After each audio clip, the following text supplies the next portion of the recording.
Hi, I'm going to make a short video and talk about the poetics of the uncanny. I'm going to define the uncanny and give a few examples and a few prompts. So, what is the uncanny?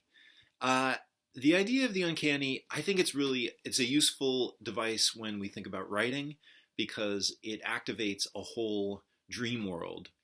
Um, in us. It kind of awakens that liminal part of our brains, which is, I feel like, in part where poetry lives. So I feel like it's a useful writing device which can create a kind of freedom for us as writers um, to explore unfamiliar or hidden areas of experience around questions of identity. So it activates, I feel like, this liminal state of consciousness or a kind of uncertainty. This is where the uncanny lives, I think. So, what is the uncanny? I gave you a handout called the Poetics of the Uncanny handout. And so the definition of it, I feel like, is quite important in this case. We think of uncanny, it's a common knowledge kind of word, which just means something that's a bit strange, right? But it's a little deeper than that. So the definition is partaking of a supernatural character, mysterious, weird, uncomfortably strange, or unfamiliar. And the etymology gets into possessed of supernatural powers and skilled in magic. But where we can unlock the uncanny is interesting, I feel like, is through Freud. So Freud has an essay. Is it in 19? When is his essay? 1916.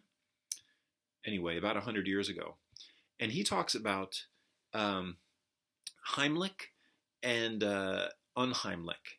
Now, Heimlich is like hominess. I think Heim is home.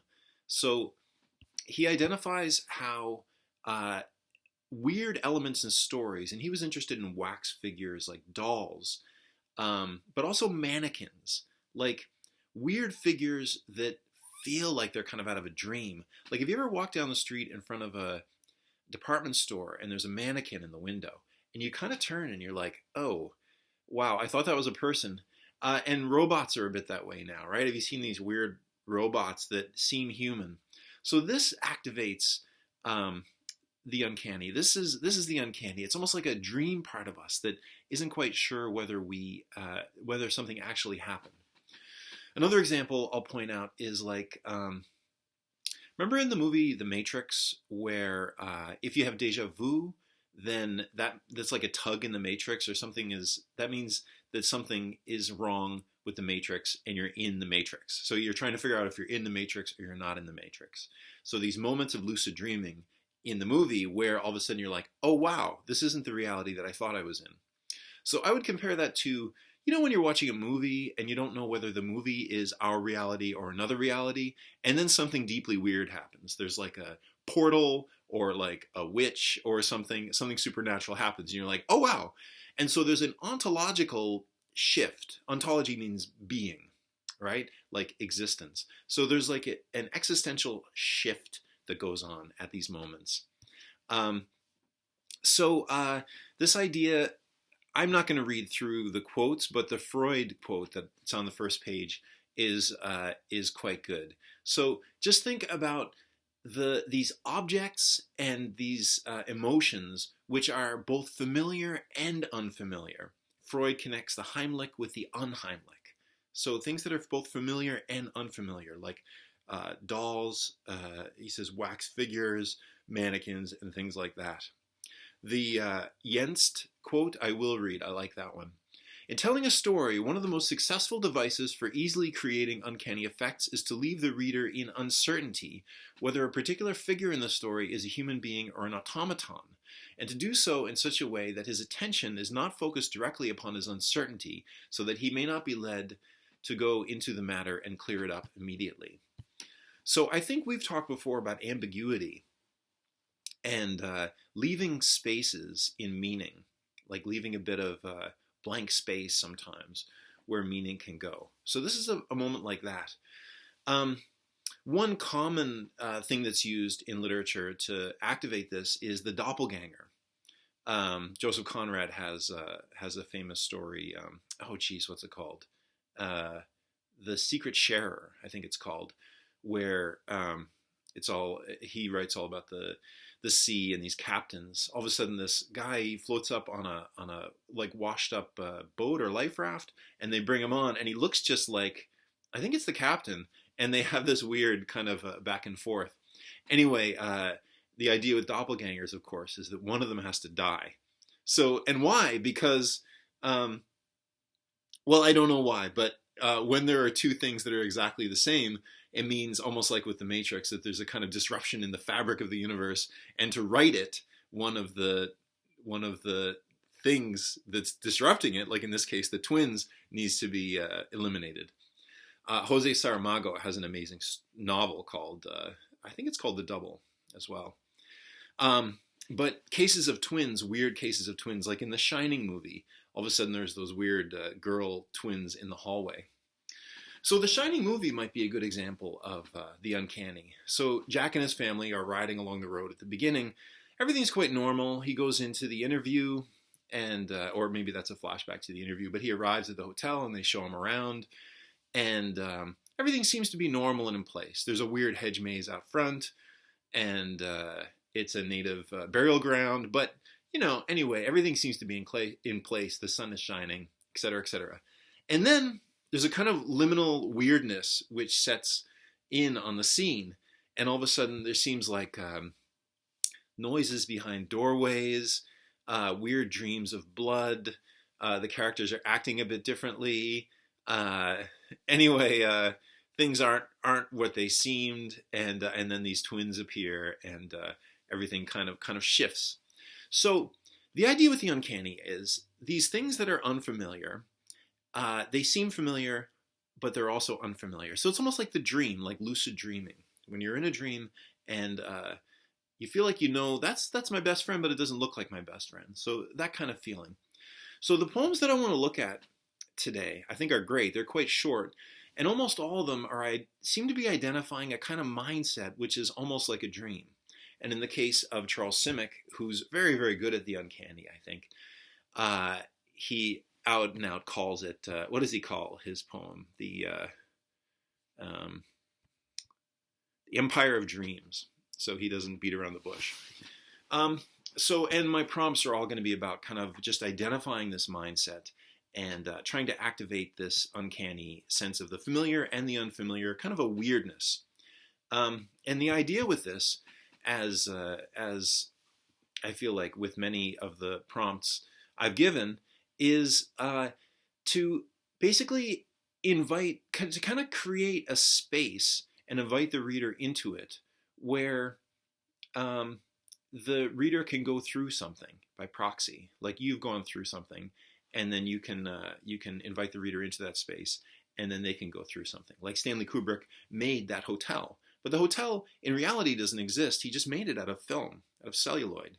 So we have to kind of make a little weird hotel, like the Shining Hotel, in a poem, and then invite the reader in, and in the diorama hotel of the reader's mind, they can go through something. And what that is incredibly stylistic and relative and up to you. But let me read through these poems because I think they're great. And then I'll stop there. Marie Howe, who's fantastic, part of Eve's discussion. It was like the moment when a bird decides not to eat from your hand and flies. Just before it flies, the moments the rivers seem to still and stop because a storm is coming. But there is no storm. As when 100 starlings lift and bank together before they wheel and drop. Very much like the moment, driving on bad ice, when it occurs to you your car could spin, just before it slowly begins to spin. Like the moment just before you forgot what it was you were about to say. It was like that. And after that, it was still like that, only all the time. So she's identifying kind of state of mind, and by describing it, we remember it and we go there. To me, that's an aspect of the uncanny, a weird presentness, but it's not like our usual selves. It's not like this is what John is usually like when he's out in the world. It's like a different mind. So if we can activate that different mind somehow, think familiar and unfamiliar. The scenes that Marie Howe is describing are familiar, being in a car, looking up at a storm, but there's something different about the speaker. Okay, the next poem, Ocean Vuong's Scavengers. This is a great poem that was in the New Yorker not too long ago. So think of, in this case, the dream and daytime, right? So nighttime and daytime. When you're sleeping, the things that seem familiar don't seem quite so familiar. They're still familiar, but not quite. Scavengers. Your body wakes into its quiet rattle. Ropes and ropes. How quickly the animal empties. We're alone again, with spent mouths. Two trout gasping on a June shore. Side by side, I see what I came for. Behind your iris, a tiny mirror. I stare into its silver syllable, where a fish with my face twitches once, then gones? My version says gones, but I'll fix that before I attach it. I assume it's goes. Anyway, beautiful poem. There's a speaker and a listener, and then all of a sudden a shift into a fish, kind of a dream language in images there. I love it. Next one, Charles Simic, who's still alive and was the poet laureate a few years ago. Wonderful poet from Eastern Europe, from ex-Yugoslavia. Empire of Dreams. On the first page of my dream book, it's always evening in an occupied country. Hour before the curfew. A small provincial city. The houses all dark, the storefronts gutted. I am on a street corner where I shouldn't be. Alone and coatless. I have gone out to look for a black dog who answers to my whistle. I have a kind of Halloween mask, which I am afraid to put on. So this is not quite reality, right? It's like a strange, like standing on a weird corner. It's kind of symbolic. It's him, but it's not exactly him. It's some other space. And then the Halloween mask. So again, a sense of familiarity and otherness combine. Like when you know somebody incredibly well, you're a good friend, and you go out in Halloween masks. And there's moments when you're like, is that you behind there? The last one by a poet I admire enormously, Rae Armantrout. She came to the Kelly Writers House last year and read. She's amazing. Writes really short little poems, usually. Control. We are learning to control our thoughts, to set obtrusive thoughts aside. It takes an American to do really big things. Often I have no thoughts to push against. It's lonely in a song about outer space. When I don't have any thoughts, I want one. A close-up reveals that she has chosen a plastic soap dish in the shape of a giant sea turtle. Can a thought truly be mine if I am not currently thinking it? There are two sides to any argument, one arm in each sleeve. Maybe I am always meditating, if by that you mean searching for a perfect stranger. I think that's a way of describing the artist and the uncanny, searching for a perfect stranger. So I made that one of your prompts. So the 3 prompts. The first one, walk around your house and make a list of anything that fits the definition of uncanny. So anything that catches your eye and seems weird. And then write a poem about one or all of the objects. The second one, number 2, write a narrative poem that responds to the end of Rae Armantrout's Searching for a Perfect Stranger. So what happens next when you find that stranger? Is it a twin?